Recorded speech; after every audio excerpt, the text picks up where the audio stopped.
2022년 9월 14일 밤 9시 서울 한복판 신당역 여자화장실에서 비명이 울렸다. 3년간 350번의 스토킹, 2번의 고소, 1번의 구속영장 기각, 그리고 마침내 벌어진 살인. 오늘 제가 들려드릴 이야기는 단순한 살인 사건이 아닙니다. 한 여성을 죽음으로 몰고 간 시스템의 총체적 실패, 그 충격적인 진실을 파헤쳐 보겠습니다. 전주환, 31살. 이 이름을 기억하십시오. 한양대학교 경제금융학부 졸업, 2016년 공인회계사 시험 합격, 서울교통공사 정규직 직원. 겉보기엔 누가 봐도 성공한 엘리트의 표본이었습니다. 하지만 이 남자의 진짜 얼굴은 달랐습니다. 2018년 음란물 유포로 벌금형, 2020년 택시기사 폭행으로 정가 2범, 체포된 경찰서에서 책상을 발로 차 부수고 유치장 변기 뚜껑을 뜯어낸 폭력 전과자였죠. 그런데 어떻게 이런 인물이 서울교통공사에 입사할 수 있었을까요? 답은 간단합니다. 우리나라의 허술한 신원조회 시스템 때문입니다. 공사 측은 디지털 성범죄는 형법상 성범죄가 아니라 조회가 안 됐다고 변명했습니다. 19,050명 중 239명을 뽑는 치열한 경쟁을 뚫고 입사한 이 남자가 3년 후 같은 회사 동료를 살해하게 될 줄 그때는 아무도 몰랐겠죠. 2018년 12월 서울교통공사 신입사원 연수, 여기서 전주환은 피해자를 처음 만났습니다. 그리고 2019년 11월부터 지옥이 시작됐죠. 하루에 10통 20통씩 쏟아지는 메시지. 자고 있어. 왜 답장 안 해? 내가 부르면 언제든지 와야지. 너 지금 어디야? 누구랑 있어? 새벽 3시, 4시에도 메시지는 멈추지 않았습니다. 총 350건, 2년 동안 350번의 전화와 메시지 폭탄. 피해자는 처음엔 무시했습니다. 그러다 두려움이 시작됐죠. 회사 여자 화장실에서 몰래카메라가 발견됐는데 설치한 사람이 바로 전주환이었습니다. 그리고 협박이 시작됐습니다. 내가 찍은 내 영상이 있어. 유포할 수도 있어. 피해자는 부서 이동을 신청했고 팀 변경을 요청했습니다. 하지만 회사는 묵묵부답이었죠. 결국 2021년 10월 7일 피해자는 서울 서부경찰서에 고소장을 제출합니다. 여기서 우리 사법 시스템의 충격적인 실패가 드러납니다. 경찰은 즉시 전주환을 체포했고 구속영장을 신청했습니다. 전과 2범, 불법 촬영, 스토킹 350건. 누가 봐도 구속 사유가 명백했죠. 그런데 판사가 내린 결정은 주거가 일정하고 도주 우려가 없다. 구속영장 기각. 이게 말이 됩니까? 350번을 스토킹한 범죄자가 도주 우려가 없다? 이미 전과가 2범인 폭력 전과자가 증거인멸 우려가 없다? 이 한 번의 판단 실수가 한 생명을 앗아갔습니다. 만약 그때 구속됐다면 피해자는 지금도 살아있을 겁니다. 가족과 함께 평범한 일상을 보내고 있겠죠. 구속영장이 기각된 후 경찰의 대응은 어땠을까요? 신변보호 112 시스템에 한 달간 등록, 그게 전부였습니다. 잠정조치? 없었습니다. 스마트워치 지급? 안 했습니다. 접근 금지 명령? 그런 것도 없었죠. 경찰은 피해자가 원하지 않았다고 변명합니다. 하지만 진실은 다릅니다. 피해자는 회사에서 낙인 찍힐까 두려워했던 겁니다. 제가 스토킹 당한대 이런 소문이 돌까봐. 그리고 2022년 2월 27일 피해자는 다시 경찰에 신고합니다. 전주환이 계속 연락하고 있었거든요. 그런데 이번엔 경찰이 구속영장 신청조차 하지 않았습니다. 이유? 아직도 모른다고 합니다. 이게 우리나라 스토킹 피해자 보호의 현실입니다. 2021년 10월부터 2022년 2월까지 전주환은 20번 더 연락을 시도했습니다. 내 인생 망칠 거냐며 합의를 강요했죠. 전주환은 단순한 스토커가 아니었습니다. 회계사 시험에 합격할 정도로 머리가 좋았죠. 그리고 그 머리를 범죄에 사용했습니다. 2022년 8월 18일 검찰이 징역 9년을 구형한 바로 그날 전주환은 곧바로 지하철 6호선 증산역으로 갔습니다. 휴가 중인 직원입니다. 그렇게 속이고 내부망에 접속했죠. 서울교통공사 ERP 시스템의 회계 프로그램.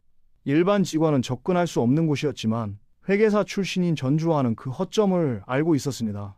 피해자의 주소, 전화번호, 근무 일정, 근무지, 모든 개인정보를 빼갔습니다. 9월 3일 구산역에서 한 번 더, 9월 14일 범행 당일에는 2번이나 확인했죠. 얼마나 치밀합니까? 이게 우발적 범죄라고 할 수 있을까요? 2022년 9월 14일 운명의 날 전주환은 오후 1시 20분 은행에 갔습니다. 1,700만 원을 인출하려 했죠. 도주 자금으로 추정됩니다. 하지만 은행 직원이 보이스피싱으로 의심에 막았습니다. 오후 7시 구산역에서 일회용 승차권 구매, 신당역까지 가는 표였습니다. 일회용 위생모를 쓰고 안팎 색깔이 다른 점퍼를 뒤집어 입었습니다. CCTV를 피하려는 계산이었죠. 오후 7시 50분 신당역 도착. 여자 화장실 앞에서 기다리기 시작했습니다. 1시간 10분. 담배를 피우며 1시간 10분을 기다렸습니다. 피해자가 오후 9시에 순찰 온다는 걸 알고 있었거든요. 원래 2인 1조로 순찰해야 하는데 인력 부족으로 혼자 도는 경우가 많았습니다. 전주환은 그것까지 다 파악하고 있었죠. 오후 9시 정각. 28살 피해자가 여자 화장실 순찰을 시작했습니다. 전주환이 뒤따라 들어갔죠. 미리 준비한 흉기를 꺼내 들고 왜 나를 신고했어? 그게 이 살인자가 한 마지막 말이었습니다. 그리고 찔렀습니다. 1번, 2번, 3번. 피투성이가 된 피해자는 마지막 힘을 짜내 비상벨을 눌렀습니다. 끝까지 시민들의 안전을 생각한 겁니다. 1분 만에 영무원들이 도착했고 시민 4명이 달려와 전주환을 제압했습니다. 하지만 이미 늦었죠. 구급차는 9분 만에 도착했지만 피해자는 병원으로 가는 길에 의식을 잃었습니다. 밤 11시 31분 사망 선고. 28살의 젊은 생명이 그렇게 쓰러졌습니다. 사건이 알려지자 전국이 들끓었습니다. 신당역 10번 출구엔 추모 공간이 마련됐고 수천 개의 포스트잇이 붙었습니다. 미안해요. 지켜주지 못해서. 강남역에 이어 또 당했다. 스토킹은 살인의 전조다. 청와대 국민청원은 단 3일 만에 20만을 돌파했죠. 특히 시민들의 분노를 산 것은 구속영장을 기각한 법원이었습니다. 판사의 자비가 피해자를 죽였다. 구속만 됐어도 살았을 텐데. 실제로 2021년 스토킹 범죄 구속영장 기각률은 52.6%, 절반 이상이 풀려난다는 뜻입니다. 잠정 조치 4호 즉 가해자를 유치장에 가둘 수 있는 조치도 법원 기각률이 52.6%에 달합니다. 서울교통공사의 대응도 문제였습니다. 전주환을 직위 해제만 시켰을 뿐 시스템 접근 권한은 차단하지 않았습니다. 덕분에 전주환은 마음대로 피해자 정보로 열람할 수 있었죠. 사건 후 공사는 뭐라고 했을까요? 예상할 수 없었다. 극도로 이례적인 사건이다. 살인까지는 몰랐다. 예상 못했다고요? 스토킹으로 고소당한 직원이 피해자 정보를 조회하는데 예상 못했다. 2인 1조 순찰 원칙도 지켜지지 않았습니다. 인력 감축 때문이었죠. 호신용품? 가스 분사기는 몇 개월 전에 호루라기로 교체됐습니다. 비용 절감 때문에 결국 유족이 공사를 상대로 10억 손해배상 소송을 제기했지만 1심에서는 패소했습니다. 법원은 살인은 예측 불가능했다며 공사 편을 들었죠. 2023년 2월 10일 검찰은 전주환에게 사형을 구형했습니다. 당연한 결과였죠. 계획살인, 보복살이였으니까. 그런데 전주환은 법정에서 뭐라고 했을까요? 우발적이었습니다. 우울증이 있었어요. 저도 피해자입니다. 1시간 10분을 기다린 게 우발적이래요? 흉기를 준비하고 신분을 위장한 게 우발적이라고요. 변호사의 변론도 가관이었습니다. 불우한 가정 환경에서 자랐다. 공인회계사 시험까지 합격한 노력파다. 일시적 판단력 상실 상태였다. CCTV를 피하려고 점퍼를 뒤집어 입고 GPS 조작 앱까지 깐 사람이 판단력을 상실했다고요? 2월 7일 1심에서 징역 40년과 전자발찌 15년이 선고됐습니다. 10월 11일 2심에서는 무기징역으로 형량이 높아졌고 10월 12일 대법원에서 확정됐습니다. 재판 중 피해자 아버지가 딸이 생전에 쓴 편지를 읽었습니다. 가해자에게 강력한 처벌이 내려지기를 바랍니다. 제가 다시 평범한 일상을 회복할 수 있도록 용기를 주시기 바랍니다. 평범한 일상, 그게 그녀가 원했던 전부였습니다. 피해자의 여동생은 이렇게 말했죠. 언니가 스토킹 당하는 걸 늦게 알았어요. 부모님께 걱정 끼치기 싫어서 말 안 했대요. 서울교통공사도 언니를 죽였어요. 직장 내에서 그 사람 전주환 착한데 누가 신고했대 이런 말들이 돌았대요. 2차 가해. 피해자는 죽어서도 비난받았습니다. 사건 후 정부는 부랴부랴 대책을 내놨습니다. 스토킹 처벌법 개정, 반의사 불벌죄 조항 삭제, 전자발찌 의무화, 잠정조치 강화, 서울교통공사는 2인 1조 순찰 의무화, 호신용품 지급, CCTV 증설을 약속했죠. 신당역에는 CCTV 28대가 추가되고 비상배 15개가 증설됐습니다. 하지만 정말 달라졌을까요? 2023년 스토킹 신고는 3만 건을 넘었습니다. 2022년보다 증가했죠. 구속영장 기각률은 여전히 40%대입니다. 많은 지하철역이 여전히 1인 순찰을 하고 있고 스토킹 피해자들은 여전히 예민하다, 오해 아니냐는 말을 듣습니다. 우리는 정말 신당역 사건에서 교훈을 얻었을까요? 28년 경력의 강력계 형사는 이렇게 말합니다. 전주환 같은 스토커들은 공통점이 있다고요. 첫째, 거절을 받아들이지 못합니다. 왜 날 거부해?가 이해가 안 되는 거죠. 둘째, 피해자를 소유물로 봅니다. 넌 내 거야. 내가 결정해. 셋째, 처벌을 두려워하지 않습니다. 어차피 솜방망이 처벌인데. 넷째, 보복 욕구가 강합니다. 신고한 대가를 치르게 해주지. 다섯째, 자기 합리화의 천재들입니다. 사랑해서 그런 거야. 네가 날 오해했어. 이런 특징을 보이는 사람이 주변에 있다면 망설이지 말고 즉시 신고하세요. 당신의 직감이 맞습니다. 이 사건을 돌이켜보면 놓친 신호가 너무 많았습니다.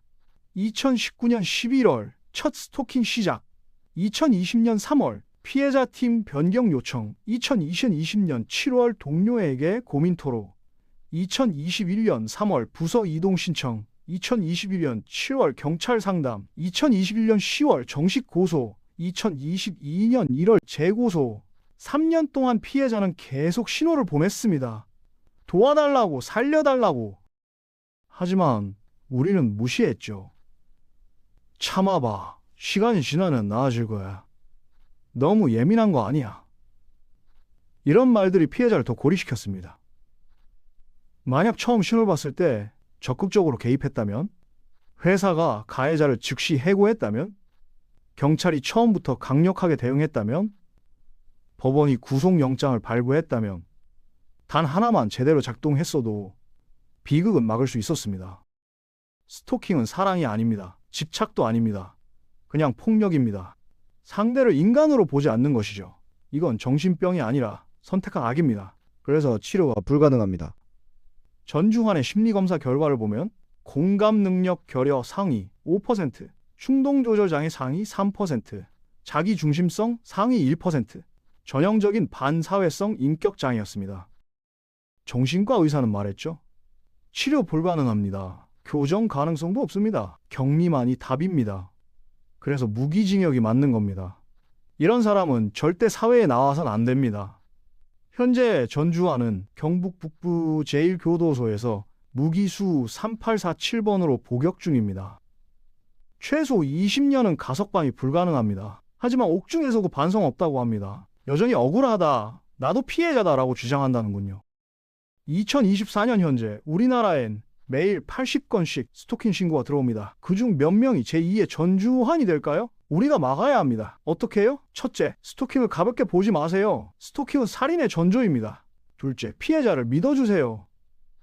오해 아니야? 이런 말 하지 마세요. 셋째, 즉시 신고하세요. 초기 대응이 중요합니다. 넷째, 증거를 모으세요. 메시지, 통화 녹음, CCTV, 목격자 진술. 다섯째, 혼자 해결하려 하지 마세요. 전문기관의 도움을 받으세요. 여성 긴급 전화 1366, 스토킹 피해자 보호소, 법률구조공단, 도움을 줄 곳은 많습니다. 무엇보다 중요한 건 우리 모두의 인식 변화입니다. 스토킹은 범죄입니다. 피해자 탓이 아닙니다. 피해자는 끝까지 자신의 의무를 다했습니다. 피투성이가 되면서도 비상벨을 눌러 시민들의 안전을 지켰죠. 그녀가 평생 지키려 했던 가치였습니다. 사건 1주기에 피해자 아버지는 이렇게 말했습니다. 딸의 죽음이 헛되지 않게 해주세요. 다음 피해자는 꼭 지켜주세요. 우리는 약속할 수 있을까요? 제2, 제3의 신당역 사건을 막을 수 있을까요? 그러려면 기억해야 합니다. 2022년 9월 14일을 잊지 말아야 합니다. 시스템의 실패로 죽어간 28살 청년을, 그리고 행동해야 합니다. 더 이상 방관자가 되지 않기 위해. 신당역 스토킹 살인사건은 단순한 개인 간의 비극이 아닙니다. 우리 사회 전체가 만들어낸 참사입니다. 무관심한 회사, 안일한 경찰, 현실을 모르는 법원, 허술한 법률, 그리고 방관한 우리 모두의 책임입니다. 지금도 어딘가에서 누군가는 스토킹에 시달리고 있습니다. 도움을 요청하고 있습니다. 우리가 들어줄까요? 아니면 또다시 예민한 거 아니야? 라고 할까요? 선택은 우리의 몫입니다. 신당역의 비극을 반복하지 않으려면 지금 당장 행동해야 합니다. 더 이상 늦기 전에